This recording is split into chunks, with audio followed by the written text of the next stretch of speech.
guys, and welcome back to my YouTube channel, Sugar Acid Darling. Thank you guys so much for clicking once again. If you're new to this channel, please consider subscribing. And to all my OGs, you know what to do. Comment down below, let me know, gang. Now, first of all, your girl is live on Facebook at Acid Darling Vlogs. Like the page. I'm moving my vlogs over to Facebook, and I would really appreciate if you can go there, watch. If it's easier to share from there, I would also appreciate it. Okay, so Canada has made a U-turn. Yesterday was bonkers. We were hearing calls, different calls. People were talking. It was like breaking news after breaking news. You know, this guy had the chance, Uncle Marc Miller, to announce everything he needed to announce as at the last time when they did the major announcement for 2024. And we thought that everything was in the clear. We know that, of course, they have announced their yes concerning students. They are going to take steps. But nobody saw this one coming because some of these announcements are effective immediately. And I'm going to just be sharing it, okay? So, guys, this is all you need to know concerning the current announcements and how you can navigate it. My name is Asitonka Agri Abba, and the channel is called Acid Darling because I'm such a darling. The first thing he announced is that there's going to be a temporary 2 years cap for study permits effective immediately. And this is to help curb and maintain the growth of temporary residents. You understand that in terms of temporary residents, we have visitors, we have students, we have people that are coming in via other maybe work and all of that. So they want to curb the growth, the massive growth of temporary residents, and they're starting with school. That's how I understood what he was saying. Okay, so first on that, another point, which is B, he said that for this year, they are going to only give 364,000 permits to be approved. And this is a 35% decrease from last year. That's my second point. The first one is there's a 2 year cap. I just had bullet points. You're still going to hear it from him. And this year we are going to expect 364,000. Meaning between January 1st and now, if they have maybe issued 4,000, know that what is left till December 31st is 360,000. Okay? Now, before you ask, the third point is that this cap will be allocated by province based on their population. Some provinces will see more reductions than others. That's what he's driving at. I'm also definitely, I told you guys, I'm doing series of videos concerning this because we are going to be breaking it down. We've been talking on student groups. We've been talking on different portals. Those that are already in Canada understand that this news doesn't affect you. It is people that are coming in, people that are yet to get their visas, people that are yet to apply. There's going to be a lot of changes, and it's effective immediately for most of them. Okay, so there's going to be a cap that is allocated. So Ontario will have, inside this 360 now, understand that we have 10 provinces. They can now decide that they'll be sharing it, but it will not be equal because of population. So if they want to reduce Ontario population, it's to reduce their cap. But Ontario has more schools, meaning that the amount that will be allocated per school in Ontario will be even less because they have more schools. Ontario, even if Ontario has more of the cap than some other provinces, when you need to share it amongst all the tertiary institutions, it might still be very little. Okay, so that's just one thing we are getting out of the way. D point, my next bullet point says provinces, of course, will be responsible for how the cap is distributed to all the colleges and universities, and that's all their DLIs. The provinces are the ones that are going to be responsible. So our premier here is Doug Ford. Him and his team, only them. Only can now say, okay, only can say, oh, in my city, Toronto, we have XYZ number of colleges that are here. Other people at other universities, the ones in Kitchener, the ones in Guelph, every place they will now submit to Doug Ford's office. And Doug Ford will now look at it and say, okay, U of T, you need 1,000 people. Or this one, you need to, that is how it's going to be. And understand that this announcement is just coming, meaning provinces have not started understanding how to arrange their sharing yet. That's it from my mind, because I'm sure that this night, most of these people that work in these offices are not going to sleep. IT boys are on their laptop. Everybody is going to be running up and down because they need to start working on this. Okay, so provinces are going to be responsible for that.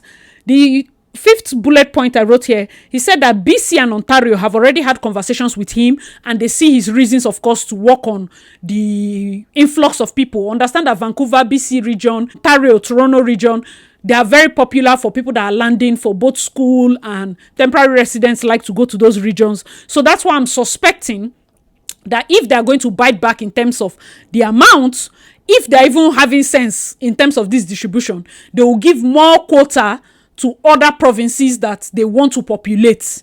That way it helps. And then they will be stricter in terms of if this province gives you PRO, you cannot move till you get your citizenship or something like that. They will come up with those measures. That's if they are thinking to that level. Okay, guys, let me know your thoughts in the comment section.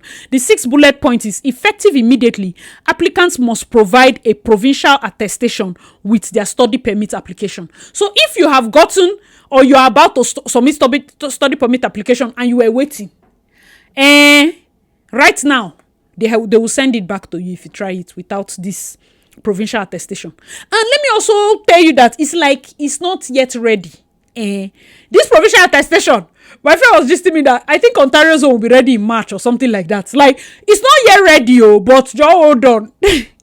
When it gets ready, that's when the province can give you, because even if you apply right now, I don't think provinces have even drafted the letterhead, because this news is not just something that probably maybe they told them since, unless these provinces have been aware and they have already put everything in place. But guys, let me know your thoughts if you think so. All right, guys, so the Education Minister Marc Miller went further to explain this in a tweet. He said provinces must issue, of course, the letters of attestation for the students they accept, and as such, this is the important part, the current intake for study permit applications will be paused until March 31st. This is to allow provinces to implement their systems, and that means they are not going to be processing any study permit applications. For those of you that are targeting the May intake, this is going to be a bomber. This is like a wrench in your plans, and we are just waiting to hear back from them. But I know that it's going to take a while for these provinces, of course, to implement these systems and know how they are going to share the quotas. Let me know your thoughts in the comment section below. But I still feel like concerning this provincial attestation and how it's going to go,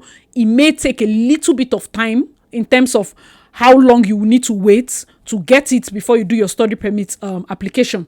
And then this attestation, I'm also going to be throwing out the question, do you think it's attached to their quota? So if I'm going to be providing attestation for Seneca, and I say Seneca is only 1,000 students, when people apply to Ontario for Seneca, for each attestation I send to them, I have to remove one quota from one of the applicants from Seneca's 1,000. Is that how it's going to be treated? Because I feel like that's the only way it can work. Guys, let me know your thoughts. A lot of things are going to change because these colleges, inside that they are 1,000 or inside that they are 10,000 quota, they have to now know what courses are they going to put these people under.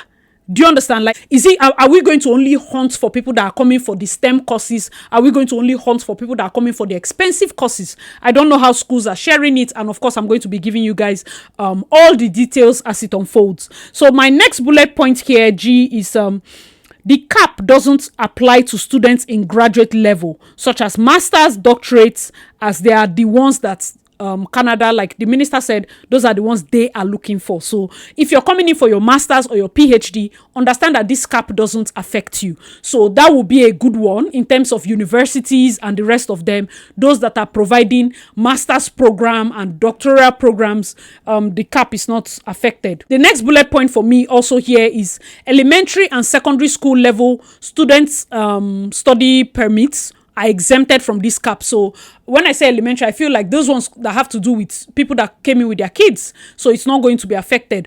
One of the things he announced was about not allowing spouses. So I don't know if they won't allow spouse, but they'll allow children. Like I said, the more it unfolds, the more we are going to share. The next one says eligibility criteria will also change. So they are now saying that work permits will no longer be available for those attending private institutions. So all those institutions that are into private-public partnership, that probably there's a public school far from Toronto, they'll just merge with one school downtown just so that they can have students and all of that. And there's no way to check the quality of education. There's no way to check many of those things. Work permit is no longer going to be applicable for those schools. I feel like even in this one, there are some people that have come for some schools that they already know are not DLI just because they feel like let them enter first. So this particular one, they said, of course, work permits will not be available for them. The next one is also one that is going to affect a lot of students. Open work permits will only be available for students enrolled in master's doctorate programs. So if you're married and you want to come here with your husband, don't go for diploma courses, certificate courses. You have to go for masters. You have to go for doctorate or one of those programs. Go for masters. That's the only way to bring your spouse, because that's the only one that they are going to be giving the open spousal work permits to. So it defeats the purpose if you come in to study just diploma.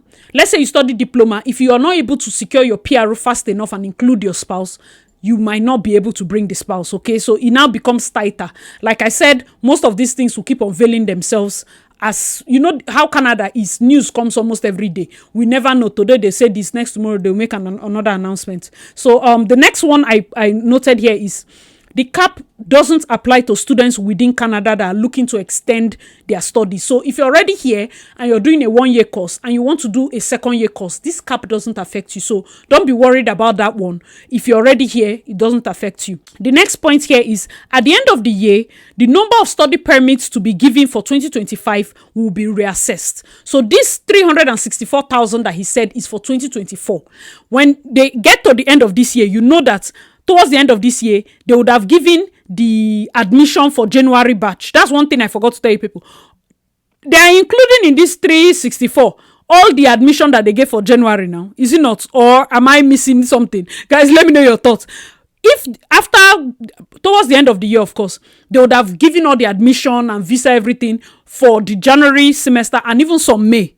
Then they will be able to assess how many extra people they need or extra international students they will need for the 2025. So those of you that are looking at September admission and the rest, for me, I would advise now that you should probably target that. If you're already here now, or maybe you're looking to come to Canada, start targeting something like January, because it helps that you get your admission early before they start looking at cap. Because if you're going to start capping applicants, I want a situation whereby you have already counted me before you be capping the rest, right? Guys, let me know your thoughts in the comment section. So that was what they said. Another bullet point I wrote here is what he noted towards the end. He said these measures are not targeted towards any particular group of people or whatever, but it's put in place to ensure that international students get what they signed up for and they don't return disappointed. One of the things they have also been able to check through the colleges and schools here, because I had mentioned before that some of the schools here are giving subpar education, like it's below average, considering the fact that people pay a lot of money, 4 times the cost of the regular tuition, and they come here and you're giving them below average education.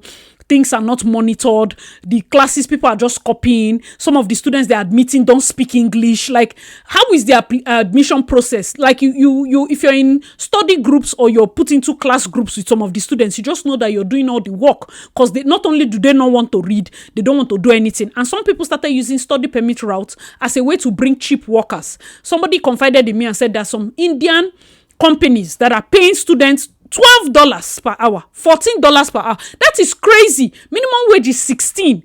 They are paying these young boys and girls way below minimum wage, lining their own pockets. And these are people that they just want to be grateful that, oh, at least I found work. Some of them are getting maybe accommodations like this. They'll put 3 girls inside, collect money from them, and still pay them less. And people are suffering and struggling in addition to school assignments and the rest. And most times, some of them give up and just go back home. So on the part of the education minister, he's also trying to look into areas where we can be sure that these schools that are bringing people, sometimes you're not assessing the person you're bringing. Because even though I don't know how to speak English, if you gave me admission, it shows that you're ready to impact knowledge, no be so.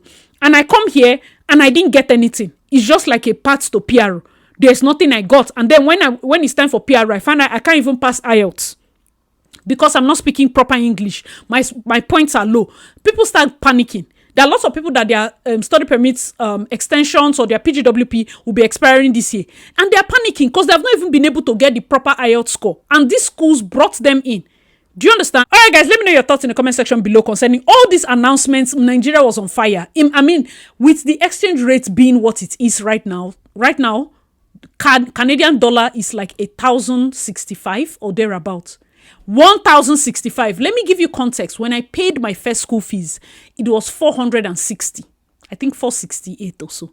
When I paid my first school fees, it was 468. Right now, it is 1,000. And imagine there are people that when they pay their first school fees, the conversion to Naira was like 3 million. Now, their second term school fees, the conversion is almost like 10 million. It's not making sense. People are going through a lot. And then a lot of people have invested a lot into the process. And this announcement came in and it kind of shattered them. So I want you guys to watch from it and hope some of these expansions I did also answered some questions for you. I'm going to be doing some follow-up videos that will help buttress some points in case you are confused. Just watch with me, listen to what the education minister himself had to say about. I am announcing 3 principal measures. 1, a temporary 2-year cap on new international student permits. It is the latest in a series of measures to improve program integrity and set international students up for the success in order to maintain a sustainable level of temporary residence in Canada as well. To ensure that there is no further growth in the number of international students in Canada for 2024, we are setting a national application intake cap for a period of 2 years. For 2024, the cap is expected to result in approximately 364,000 approved study permits, a decrease of 35% from 2023. In the spirit of fairness, we are also allocating the cap space by province based on population, such as that some provinces will see much more significant reductions. We'll continue to work closely with those provinces and territories to put these measures into place, as they will be responsible for determining how the cap is distributed between its designated learning institutions that they have jurisdiction over. I've had productive conversations, in particular with British Columbia and Ontario already, and we all recognize that more needs to be done to protect the integrity of our system while supporting international students. In addition, effective immediately, applicants must provide a provincial attestation with their study permit application. At the same time, the cap will not apply to students in graduate levels of studies, including master's and doctoral students. Those are the people we're looking for. Study permit applications at the elementary and secondary school levels will also be exempt. Deuxièmement, Second, in order to better align the program and ensure the integrity of the system, we are also changing eligibility criteria. Starting on September 1st, 2024, international students beginning a program of study based on a licensed study program will no longer be able to receive a work permit. As part of those agreements, students going to a private institution will be able to be exempt if they attend a public institution. Some of these students have gone up in number, and they're not as monitored as others, which means that they are escaping the criteria for eligibility to a work permit. First of this year, postgraduate work permits will no longer be available to public-private institution models. Thirdly, in the coming weeks, we will be announcing that open work permits will only be allowed and be available to spouses of international students enrolled in master's and doctoral programs, as well as professional programs such as medicine and law. Spouses of international students enrolled in other levels of study, including undergraduate and college programs, will no longer be eligible. To be clear, the cap will not apply to applicants within Canada looking to extend their studies, as it wouldn't be fair to prevent someone from finishing the program, nor will the cap have an effect on study permit holders currently in Canada. These temporary measures will be in place for 2 years, and the number of new study permit applications that will be accepted in 2025 will be reassessed at the end of this year. We continue our discussions with the provinces and designated institutions to initiate other reforms and ensure the sustainability of the system and to maintain the list of designated institutions. The determination of the proper or sustainable level will be determined with the institutions as long as those institutions can provide adequate housing.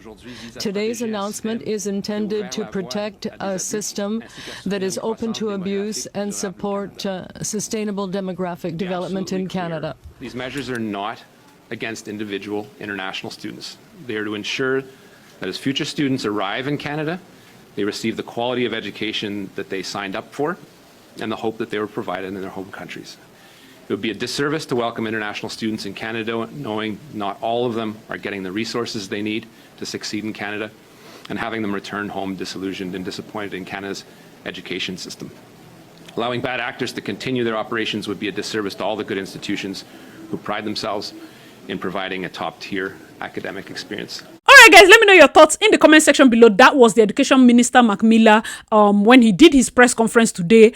I will tell you for a fact, one of the things that I'm sure that started happening around where schools must have been calling each other like, what is going on? This is their cash cow. This is where they make their bucks. And this guy wants to remove food from their pot. It was just so crazy. At one point, we are feeling for international students, but at the other point, you should understand that some of these universities, most of these universities run on international students. And when you put a cap on it, some of these schools that have gone to build campuses, they will enter BSO. Alright, guys, let me know your thoughts in the comment section below concerning all of these changes. As usual, I remain your girl, Acid Darling. If you have not already, please make sure to like, subscribe, and I'll see you in my next video. Bye, guys!